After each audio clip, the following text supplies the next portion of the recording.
هنشوف في هذا الفيديو اكسرسايز رقم 6 وفي سؤال بيسأل عن احد انواع التريانجلز اللي احنا شفنا البروبرتيز بتاعتها في الفيديو اللي فات. فبيقول لي prove that the triangle whose vertex A for 5 B 2 negative 2 and C negative 6 negative 3 is an obtuse angle at E at B. انسى الرسم اللي موجود على الشاشة مؤقتا، لان الشاشة هنا بتوضح لي ان هذا الترينجل عبارة عن obtuse angle. طب نعمل ايه؟ بنجيب الاول الديستانس بين A و B، وبعد كده بين B و C، وبعد كده بين A و C، وبكده يبقى احنا جبنا الديستانس بين each point في هذا الترينجل. مهمتي بقى ايه؟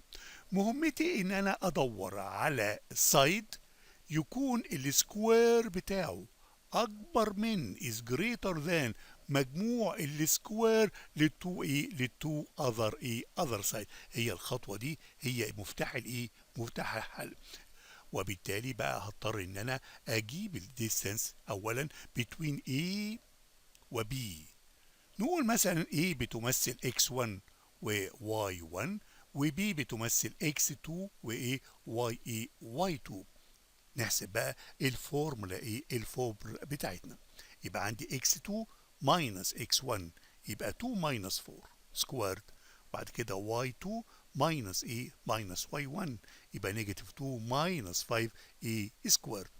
وهنعمل سمبليفاي بالطريقة اللي احنا حفظناها. كانت النتيجة ان AB عبارة عن السكوير روت ل 53. ما انتش محتاج انك انت تجيب السكوير روت. طيب نجيب الديستانس بين B و C. نقول ان B الاوردر بير للبي بيمثل x1 y1 والC x2 و y2. يبقى عندي هنا x2 minus x1 يبقى minus 6 minus minus 2 سكويرد، وبعد كده نيجاتيف 3 minus خلي بالك نيجاتيف 3 minus نيجاتيف 2 نيجاتيف 3 minus نيجاتيف 2 سكويرد. ده الاي اللي هو بي سي. هنعمل الايه السمبليفاي.